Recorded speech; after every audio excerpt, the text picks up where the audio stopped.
Good morning friends, आज हम फिर से हाजिर है एक नई वीडियो में एक नई टॉपिक के साथ। और आज हम डिस्कस करेंगे आत्मत्राण पाठ के क्वेश्चन आंसर के बारे में। आत्मत्राण एक कविता है जिसके कवि हैं रविंद्रनाथ ठाकुर। तो चलिए शुरू करते हैं। इसमें पहला इंस्ट्रक्शन दिया गया है, निम्नलिखित प्रश्नों के उत्तर दीजिए। इसमें पहला क्वेश्चन है, कवि किससे और क्या प्रार्थना कर रहा है? आंसर होगा,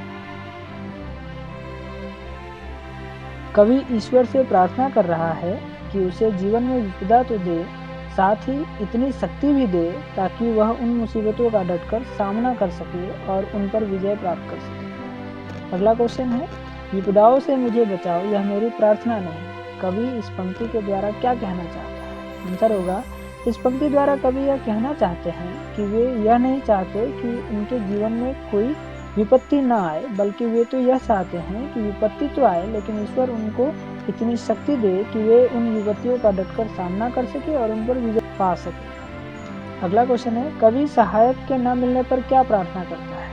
आंसर होगा, कवि सहायक के न मिलने पर सर्वशक्तिमान ईश्वर से यह प्रार्थना करता है कि भले ही ईश्वर उन्हें उनके जीवन के विषम परिस्थितियों में कोई सहायक न दे, लेकिन इतनी शक्ति दे कि उनका बल और पौरुष बना रहे, जिसकी सहायता से वे उन विषम परिस्थितियों को अपने अनुकूल बना सके। अगला क्वेश्चन है, अंत में कवि क्या अनुनय करता है? आंसर होगा, अंत में कवि यह अनुनय करता है कि ईश्वर उसे इतनी शक्ति प्रदान करे कि वह जीवन की हर परिस्थिति में एक जैसा रहना चाहता है। वह सुख के समय में भी प्रभु को निरंतर याद करना चाहता है। वह ईश्वर की शक्ति करुणा पर कभी भी संशय नहीं करना चाहता, अपितु वह तो ईश्वर से केवल जीवन में विपत्तियों का सामना करने की क्षमता चाहता है। अगला क्वेश्चन है, आत्मत्राण शीर्षक की सार्थकता कविता के संदर्भ में स्पष्ट कीजिए। आंसर होगा, आत्मत्राण का अर्थ होता है आत्मा का त्राण। कवि यह कामना करता है कि वह अपने जीवन में आने वाले समस्याओं का डटकर सामना करे, उसके जीवन में दुख न आए। कवि ऐसा नहीं चाहता, बल्कि कवि तो यह चाहता है कि उसे इतनी शक्ति मिले कि वह उन समस्याओं पर विजय प्राप्त कर सके। इसलिए इसका शीर्षक आत्मत्राण रखा गया है, जो कि बिल्कुल उचित है। अगला क्वेश्चन है, अपनी इच्छाओं की पूर्ति के लिए आप प्रार्थना के अतिरिक्त और क्या क्या प्रयास करते हैं? इसका आंसर होगा, अपनी इच्छाओं की पूर्ति के लिए हम प्रार्थना के अतिरिक्त निम्नलिखित प्रयास करते हैं।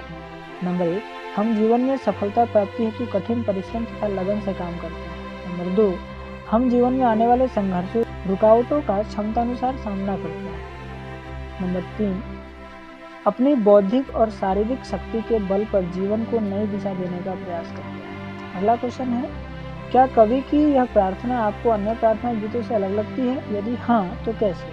आंसर होगा, हाँ, कवि की यह प्रार्थना अन्य प्रार्थना गीतों से अलग है, क्योंकि इस प्रार्थना गीत में कवि ने किसी सांसारिक या भौतिक सुख की कामना के लिए प्रार्थना नहीं की और न ही यह प्रार्थना की है कि उनके जीवन में दुख न आए, बल्कि उसने ईश्वर से जीवन की हर परिस्थिति का निर्भीकता से सामना करने का साहस मांगा है। वह स्वयं उन शक्तियों की सहायता से सभी समस्याओं का सामना कर उन पर विजय पाना चाहता है। इन्हीं बातों के कारण यह प्रार्थना गीत अन्य प्रार्थना गीतों से अलग है।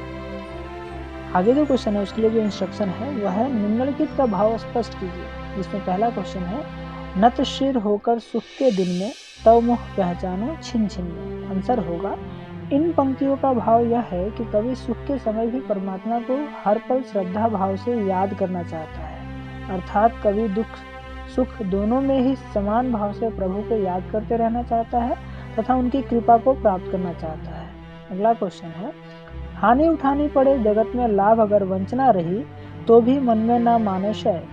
आंसर होगा, इन पंक्तियों के माध्यम से कवि यह कह रहा है कि उसे इस संसार में चाहे कितनी भी हानि उठानी पड़े तथा अपनों से सहायता के बदले धोखा ही क्यों न मिले, लेकिन ऐसी परिस्थितियों में भी उसका आत्मबल और आत्मविश्वास डगमगाए नहीं, किसी भी तरह से घबराए नहीं, बल्कि हर परिस्थिति का डटकर सामना करे। अगला क्वेश्चन होगा, तरने की हो शक्ति अनामे, मेरा भार अगर लघु करके न दो संतावना नहीं सही। आंसर होगा, इन पंक्तियों के माध्यम से कवि ईश्वर से यह प्रार्थना कर रहा है कि यदि तुम मुझे दुख देना चाहते हो तो दो, लेकिन उसे सहने की शक्ति भी देना।